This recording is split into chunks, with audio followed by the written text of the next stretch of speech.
Well, good morning, ladies and gentlemen. I'm absolutely delighted to be here and delighted to be sharing a platform with two such climate development luminaries as Nick and Simon. Nick is surely one of the UK's best known and most respected authorities on these issues, and I'm extremely grateful to him for making time in his busy day to be with us here today. And of course I must also pay tribute to Simon, even if he has been pinching members of my staff, who in his imitable and ever opportunistic manner has been encouraging me to give this speech almost since the day I became the Secretary of State for International Development. And we are lucky to have someone of your intellect and enthusiasm chairing the Climate Development Knowledge Network, and I'm grateful for all that you do to further our understanding of this subject. The more observant of you may have spotted that by dint of careful planning, we find ourselves in the Prince of Wales suite. His Royal Highness has supported the cause of forests, and we should acknowledge his contribution today. And on the subject of location, I must also thank the British Council for hosting this event. I know that climate change is high on their agenda. Ladies and gentlemen, I want this morning to lay before you three arguments. First, that while climate change is undoubtedly a massive threat to poor countries, it also presents real opportunities. Second, that in climate change, the world has a real chance to take a new approach to solving global problems and seizing global opportunities. And third, and most importantly, that we must get on with it. Whilst we work tirelessly towards a global deal, we must not be paralysed into inaction on the ground. Helping developing countries adapt to the impacts of climate change and to grow in a low-carbon way will not only save lives, but will also build the very confidence that can make a deal a reality. I don't intend this morning to dwell on the science beyond climate change. Those arguments have already been well made by the Royal Society and many others. Despite these arguments, there will always be those who remain unpersuaded of the science, not least because this is an issue of probability and risk. But I don't believe it's the job of politicians or policymakers to second-guess scientists. As others before me have said, if 99 out of 100 doctors tell you your child has measles, you don't wait for the 100 to change their mind before doing something about it. The private sector certainly isn't waiting around. Decisions are being made every day on where to locate, on investments, and on insurance premiums. These decisions are based on the business reality of climate change. HSBC, in launching its climate change fund, said that it saw climate change as one of the biggest investment themes for the foreseeable future. The sad truth, well known to this audience, is that the poorest people in the poorest countries are already suffering from climate change and are suffering the most. Tragically, they will suffer even more in the future. Left unchecked, climate change will cruelly impede our progress towards meeting the Millennium Development Goals, disproportionately so in the case of women, and will jeopardize our existing gains. And to this, massive population shifts, severely depleted resources, and the consequent tensions and grievances that can so easily lead to unrest. And the picture is not a bright one. At a time when this coalition government has proudly led the world in being the first G20 country to live up to its commitment to spend 0.7% of GNI as aid from 2013, we are in danger of turning on the tap with one hand while removing the plug with the other. Yet, there is a solution. It is possible to tackle climate change while also addressing development. It's just that it's a different sort of development. One that marries good development outcomes with low carbon climate resilient growth. Ladies and gentlemen, this brings me to my first argument. We should in no way underestimate the havoc and destruction that can come from climate change.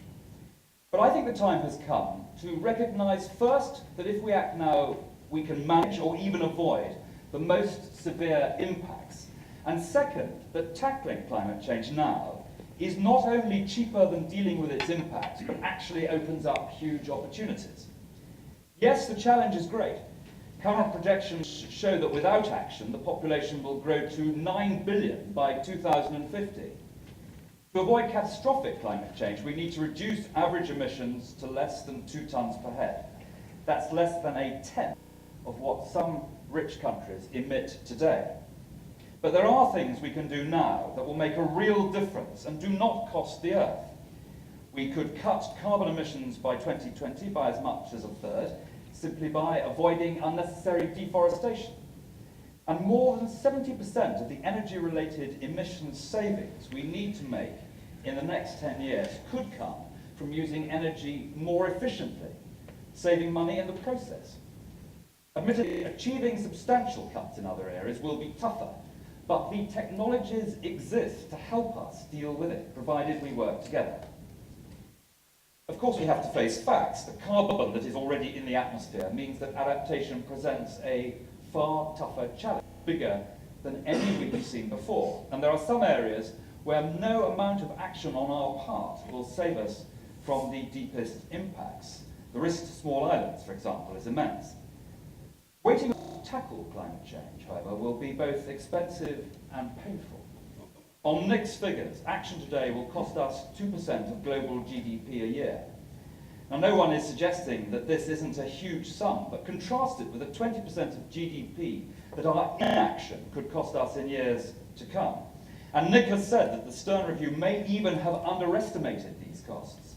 We must summon the political will to act now rather than leaving our children and grandchildren to pick up the bill, a much bigger bill, later. The challenge we face in international development is this. Can countries continue to grow and prosper in a way which uses energy and resources in a different way? Can energy be used more sparingly? Can cleaner ways be found to generate it? Can agricultural techniques, building designs, social support systems, insurance packages be developed to help the world's poorest people cope with more extreme weather and natural disasters? Can governments develop the incentives that could unleash the transformative power of the private sector? This should be the most inspiring, exciting, and overwhelming series of challenges to today's generation of bright young people, as well as to wise, experienced, older hands. We are at the threshold of nothing less than a new industrial, agricultural, and technological revolution. We know from previous industrial revolutions, investment flows to where leadership is. Whichever country seizes the opportunity presented by low carbon growth will reap the economic reward. The same is no less true of companies and citizens. Our coalition government has been alive to this from day one. Our spending review was the greenest ever. We are positioning the UK to be a world leader in offshore wind. And together with Norway, the United States, Australia and China, we are investing in carbon capture and storage. On the global stage, the UK has led the way by committing to cut emissions by 80% by 2050. But crucially, there's a massive opportunity here for developing countries too, an opportunity that will help them to pull in low carbon investment, placing them firmly on the front foot. Some are already acting. Costa Rica has led the world in making forests worth more alive than dead. Brazil is now attempting to do this on a massive scale, using satellite technology to track progress. Ethiopia has pledged zero net carbon emissions by 2025. The Maldives aims to be carbon neutral by the end of their decade. Then there's the immense potential of natural resources, sun, wind, rivers, tides, that developing countries often possess in abundance. By exploiting these resources, they can sell carbon credits and develop exciting new technologies. Imagine North African countries exporting solar power to Europe, or those with significant hydropower from Nepal to Mozambique, exporting to neighbouring countries such as India and South Africa. Or take adaptation, where early action is not only cheaper, but also opens up yet more opportunities. Let me give you a couple of examples. Vietnam saved over £4 million a year on maintaining its dikes, simply by planting 12,000 hectares of mangrove forest. The cost? Less than £1 million. Some developing countries are currently replanting their mangroves to protect themselves from tsunamis, and in doing so are supporting biodiversity and fish nurseries. In Bangladesh, poor farmers are using scuba rice, which can survive underwater for up to 2 weeks. In sub-Saharan Africa, some countries are developing new agricultural techniques, including drip irrigation and low-till planting, to save water and reduce emissions. Of course, just because opportunities exist, it doesn't automatically follow that developing countries will be able to exploit them. I will return to this theme later by suggesting ways in which richer countries can help them to do so. I come now to my second argument, that this vision of a new revolution cannot be achieved without global leadership and cooperation. Companies and citizens can only do so much on their own. Ultimately, they need a stronger, more long-term signal from their government. In turn, governments find it hard to show that vision unless they see other governments making matching commitments. I won't dwell here on the fact that we need an ambitious, fair and effective global deal, or on what we expect from Cancun. Chris Huhn, my colleague, spoke on this eloquently only yesterday. I must, however, take a moment to highlight those elements of that deal which will make it truly fair for developing countries. It is a blatant injustice that those who have contributed the least to climate change will be affected the most. A deal must be ambitious enough to keep the world's temperature below a 2 degrees rise, with effort fairly shared out. Those who are historically the highest emitters must do the most, and the newly highly emitters the next most. A deal should build trust by including commitments to be transparent. We need to be able to hold each other to account, not only for emissions reductions, but also for the finance we provide. The UK is leading the way on transparency and has promised to report openly on our Fast Start commitments. In common with other EU states, we have already provided the latest information online. The government's UK Aid Transparency Guarantee was a testament to our determination to be open and transparent about how we spend taxpayers' money, and we are abiding by that promise. A deal must include sufficient finance to support developing countries on a low-carbon and climate-resilient development path. Through the Copenhagen Accord, richer countries committed to securing $100 billion a year from 2020 from public and private sources. Now the Advisory Group on Climate Finance has shown that this target, while challenging, is achievable. Indeed, it suggests that developed countries could collectively mobilize some $50 billion or even more from new public sources. It goes on to say that private finance could take us considerably beyond this sum. And let me make clear that I hope we can make progress at Cancun towards establishing the Green Fund that was called in the Copenhagen Accord. Carbon markets are a key piece of the financing jigsaw and another area where leadership is needed. To create viable markets, we first need developed countries to sign up to ambitious emissions reductions targets. The UK is pushing for the higher cut in EU-wide emissions of 30% by 2020. Tough targets will help set a carbon price that is sufficiently high and stable. The AGF talks about $20 to $25 per tonne to create incentives for innovators and investors to develop low-carbon solutions. But ladies and gentlemen, we want carbon markets to be really effective. We need to reform the way the market works to achieve that. In particular, this must include improving access for poorer developing countries, so that it is not just the more advanced countries that are able to benefit from carbon market finance. If we are to achieve a fair global deal, if we are to succeed in opening up the carbon markets indeed, if we are to make any real progress on climate change, we have to accept that the old style of bargaining won't work anymore. The days of zero-sum game must come to an end. It's simply not good enough for countries to talk to each other only when the spotlight of the world's press is on them. We need the quiet diplomacy as well, the diplomacy that builds relationships rather than tests them. And we need new relationships with new partners as well as old friends. We also need a more even playing field. Michael Howard called for this some years ago in the context of trade negotiations. I think we should do the same for climate change. So today I would like to announce our support for a climate advocacy fund. The fund will provide access to legal, technical and logistical support to the poorest and most vulnerable countries, countries whose full participation is essential if we are to achieve an equitable deal. I hope this will provide valuable help to those countries that have previously suffered such an unfair disadvantage. We will also strengthen our relationships with emerging economies. Under the Foreign Secretary's leadership, Coalition Cabinet colleagues will develop a more strategic approach to these partnerships. Within DFID, I intend to set up a partnership secretariat that can build common cause with key emerging economies on global justice issues, including climate change. It's worth remembering that leadership needn't come from the richest countries.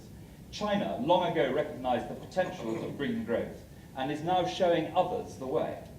Then there's the wide range of progressive and vulnerable countries, from the Maldives to Mexico and Malaysia, from Bangladesh to Brazil and Burkina Faso. Yes, we may have to find new ways of working. We have no template, but we will find an approach that works. And in this new era, that approach will include networks of civil society, alliances working across borders, the private sector, not just governments.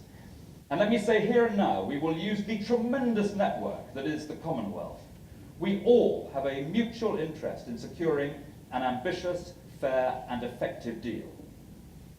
If we do all this, if we embrace new ways of working together in order to solve this most global of global problems, then we will be in a good place to tackle food security, water security, and what other shared challenges may lie ahead.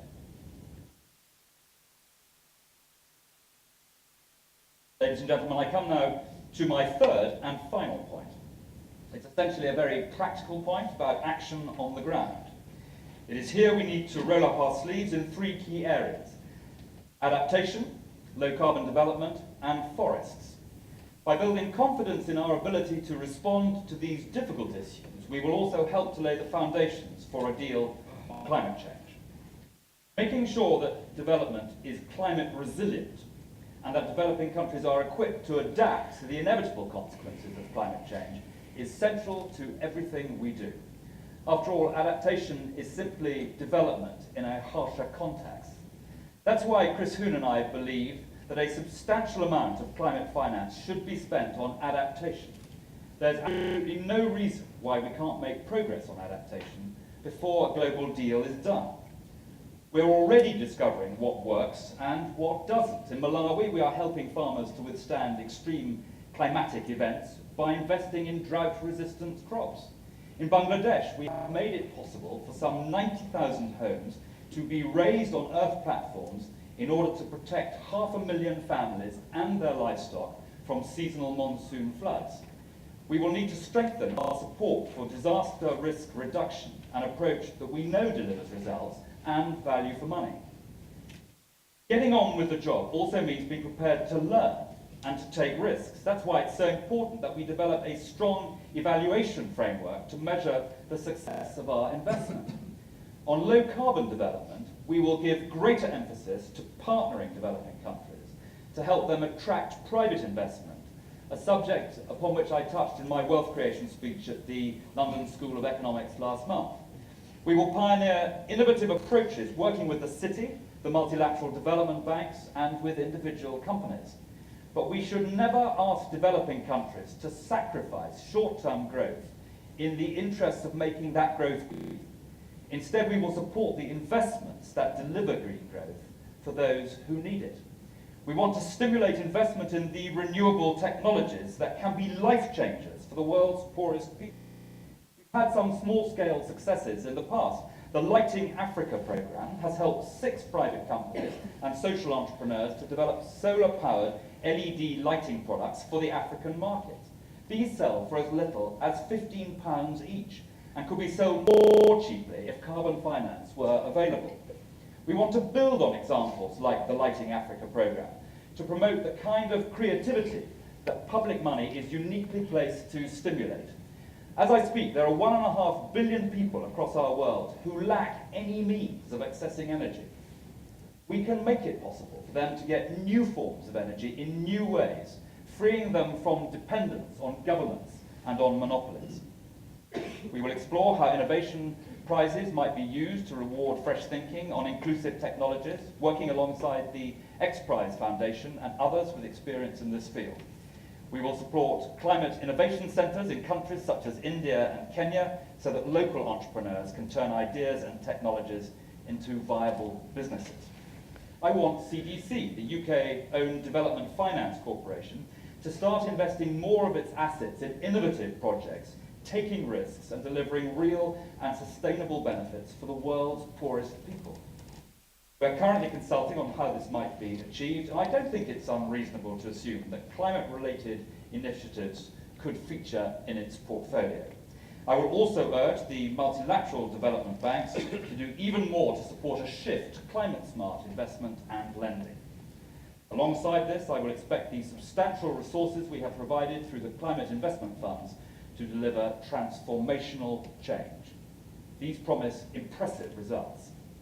We are also working on 2 new public-private partnerships that will target low-carbon and adaptation investments in Asia and large-scale renewable energy in Africa. They will use public money to leverage private finance and direct it to where it is most needed, securing up to £9 of private investment for every £1 of public money spent. If successful, the Asian initiative could, over 25 years, create up to 5 gigawatts of new renewable energy, generating massive opportunities, including 60,000 jobs and removing 150 million tonnes of CO2. In Africa, we are exploring a cash-on-delivery mechanism with a view to delivering enough electricity for over 4 million rural households, avoiding emissions of up to 900,000 tonnes a year. We hope to launch these partnerships next year. Meanwhile, the government's Capital Markets Climate Initiative is bringing key players from the City of London together with financiers and policymakers from across the world. And where better to cite a global hub for green finance than in the Square Mile, a centre of global trade since Roman times. There are massive opportunities here for British businesses to show the entrepreneurial flair of which we are so justly proud. The coalition government is committed to ensuring that UK Trade and Investment and the Export Credits Guarantees Department become champions for British companies that develop and export innovative green technologies around the world instead of supporting investment in dirty fossil fuel energy production. Finally, I want to say something about forests. Time and again I've been struck by how much potential there is here. In Nepal, British aid is helping more than 500,000 households to make a living from the local forests. In just 5 years, this has contributed to an increase in the average household income of some 60%, as well as helping to save an estimated 1.2 million tonnes of carbon a year. As the Environment Secretary said when she helped to secure a deal at Nagoya, reducing deforestation can also increase biodiversity, protecting fragile habitats and endangered species. It is also a large and relatively low-cost part of the solution to climate change, representing 17% of emissions, but at around $4 per tonne, low-hanging fruit in terms of the difference we can make. We want to agree urgent on-the-ground action here too. 1.2 billion people depend on forests for their livelihoods. We already have a good model emerging in the REDD+ partnership, which is currently being pioneered in Brazil and in other rainforest nations. Through REDD+, REDD stands for Reducing Emissions from Deforestation and Forest Degradation. You can see why we use the acronym. Through REDD+, we help countries to lay the foundation for a system that rewards forest managers for keeping trees standing. The action we want to agree might focus on helping developing countries to reach agreement on land rights or to improve controls over illegal logging, or it might be about the development of crucial monitoring systems. Once these blocks are in place, public funding can leverage the private finance that enables countries to offer a set price for every tonne of avoided deforestation. And at the same time, we are therefore helping to facilitate the longer-term entry of forests into the carbon market. Last but not least, the coalition government has an important job ahead of it in giving force to the new EU legislation, which came into being very recently and which seeks to prevent the import of illegally logged timber. By working with the private sector and with those governments that play by the rules, in other words, those paying taxes on legal timber, we will be able to weed out those employing dodgy and damaging practices. It also means that we can help cash-starved developing country exchequers to collect the taxes that are due to them. Over the last 10 years alone, our efforts have brought in some $6.5 billion. We will ensure that the UK is in the vanguard of this effort. We will press others to follow our lead, and we will explore how we can extend this approach to palm oil and agricultural techniques. Ladies and gentlemen, viewed from the perspective of poor countries, the distinction between adaptation and low-carbon development interventions is ultimately meaningless. As we look ahead, our role in partnership with developing countries must be to find a solution that tackles the challenge of climate change while meeting development goals and facilitating long-term growth. CDKN calls this climate-compatible development. We saw this interrelationship neatly captured in the Nepal example, where one really good plan managed to cut emissions, give people a living, and promote long-term economic growth. We need more of these solutions, solutions that work today, but that will last beyond tomorrow. It is not beyond our wit to do this, and I firmly believe that the UK, with its very public commitment to development and climate change, is well placed to lead the way. To achieve these solutions, we will need to demonstrate strong leadership at a global level, while also taking a climate-smart approach to development. We have already shown the strongest of leadership on finance. The Coalition's commitment, even in the face of great financial hardship, to spend 0.7% of national income as ODA from 2013, has enabled us to create an unprecedented £2.9 billion international climate fund that will not only meet our Fast Start pledge, but will enable us to ramp up our funding up to 2015. The Coalition gives us the credibility to press other donors to meet their own 0.7 commitments, to press them to make more resources available for tackling climate change, to press the multilateral development banks to continue increasing and strengthening their climate lending, and to press for that vital agreement on new and innovative sources of finance, as set out by the Advisory Group on Climate Finance. Our focus will above all else be on results. We will also provide leadership through the sharing of expertise. The UK has a vast reservoir of knowledge and skills, and we will continue to make this available where it is wanted. We will invest more in building that knowledge so that we can have a better understanding of how countries can adapt to the consequences of climate change, scale up their access to clean energy and protected forests and water resources. CDKN will play a role here, and on this point, let me say how pleased I was that the Dutch government has now joined the UK in funding the CDKN. Finally, we must show leadership in terms of the UK's own low-carbon climate resilient development. I outlined earlier some of the ways in which the Coalition might do this, and indeed Chris Hoon spoke on this very theme yesterday. In doing so, we will not forget about the day job where we can be leaders on the ground. We will build up our own experience of which interventions work best and where, and we will apply our increased aid budget in a way that is consistently climate smart. So that when we lay a road, when we build a school, when we plan a programme, we will take climate change into consideration. That is why in DFID's new business plan, I have asked every country office to carry out a strategic review of its entire portfolio so that climate change is taken into account in everything it does. And I want to see all the multilateral agencies that DFID supports making sure that their operations are climate smart too. We will use the UK's leverage on their boards to achieve this. Ladies and gentlemen, if we fail to act today, then we will pay the price tomorrow, not just in pounds and dollars, but in human life. As in so many other areas of international development, the moral case is a clear, overwhelming, and compelling one. But, and again this theme runs through so much of our work, action is very much in Britain's interests too. We cannot have food security, water security, energy security, or any form of national security without climate security. It is for these powerful reasons that this government must and will play a progressive role in pursuing the global deal we so badly need. History has shown us that whenever there's an industrial revolution, it's always those who are prepared to embrace change who win through.